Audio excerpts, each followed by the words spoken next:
दोस्तों, किसी ने क्या खूब कहा है, पैसे कमाने के लिए इतना वक्त खर्च मत करो कि ज़िंदगी में वक्त ही ना मिले पैसे खर्च करने के लिए। ओम शांति। नमस्कार दोस्तों, इस चैनल पर आपका स्वागत है। दोस्तों, कबीर दास जी का एक बहुत ही सुंदर दोहा है, काल करे सो आज कर, आज करे सो अब, पल में परलय होएगी बहुरी करेगा कब। अर्थात जो काम आप कल करने वाले हैं उसे आज करें, और जिसे आज करने वाले हैं उसे अभी करें, क्योंकि समय का भरोसा नहीं कब परलय हो जाए, अर्थात उस काम को करने का समय समाप्त हो जाए। दोस्तों, आज मैं आपको एक छोटी सी कहानी के माध्यम से इसे समझाने की कोशिश कर रहा हूँ। ये कहानी शुरू होती है चार दोस्तों की, राम, कौशल, विक्की और मनोज। इन्होंने अपने इंटरमीडिएट यानी 12th की परीक्षा पास कर ली है और अब आखिरी बार स्कूल के नज़दीक वाले ढाबे पे मिले हैं, क्योंकि इसके बाद सभी अपने एम को पूरा करने में लग जाएंगे।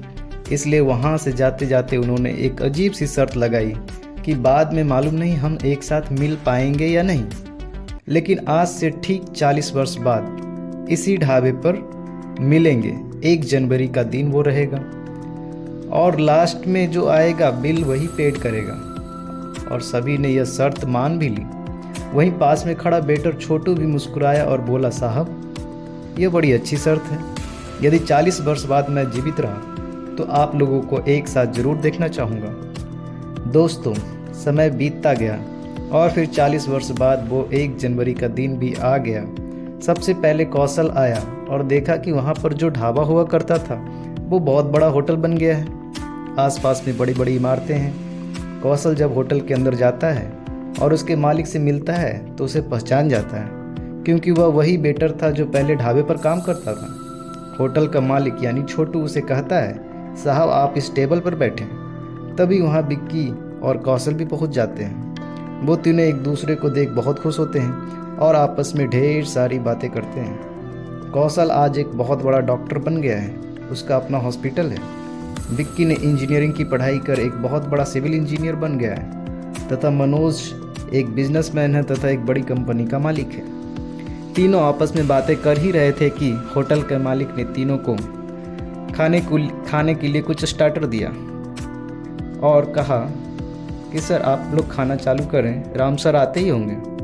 तो होटल मालिक ने कहा, साहब आप तीनों खाना चालू करें। बहुत देर हो गई, राम नहीं आया।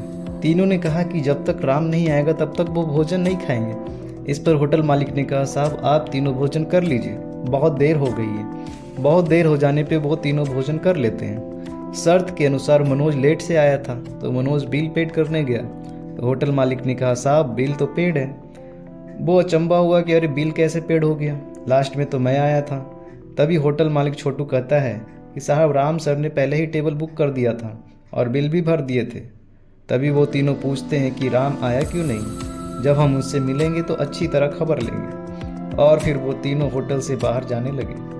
जैसे वे दरवाजे पे पहुंचते हैं तो देखते हैं कि एक लाल बत्ती की सरकारी गाड़ी वहां आकर रुकती है। उसमें से एक लड़का निकलता है जो कि उस जिले का कलेक्टर था। वह कहता है, नमस्ते अंकल, पापा ने मुझे भेजा है। शायद उनको पहले ही मालूम चल गया था कि वो आज के दिन यहाँ नहीं आ पाएंगे।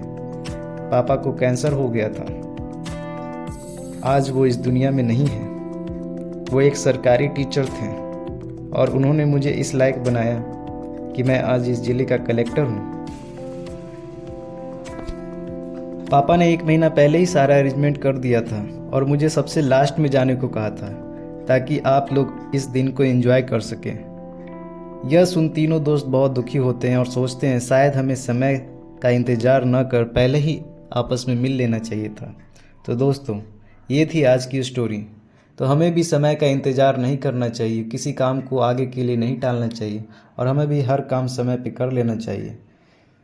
तो यदि स्टोरी आपको अच्छी लगी हो तो लाइक और सब्सक्राइब ज़रूर कर दीजिएगा। अच्छा।